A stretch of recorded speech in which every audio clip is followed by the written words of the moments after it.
Hey everyone, today, we're talking about Flux Schnell, a superfast AI that creates amazing images in just seconds. Let's dive in. First, head over to genspark.ai. Then, tap on the Image Studio option and select Image Generation. From the list of AI agents, choose Flux Schnell. But if you're interested in using Flux Pro Ultra, check out the previous video for a step-by-step guide. Now, let's talk about prompts.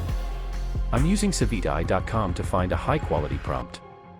Just copy any image prompt from there and paste it into genspark.ai. You can also select the resolution and style based on your preference.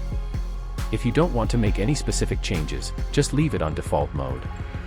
Once you're ready, hit enter to generate your image. If you enable the auto prompt option, the tool will first refine your prompt before generating an image. But if you want to keep your prompt exactly as it is, make sure to disable auto prompt. And that's it. Now you know how to use Flux Schnell for free to create stunning AI-generated images. If you found this video helpful, hit that subscribe button so you don't miss out on future AI tools and tutorials. See you in the next one.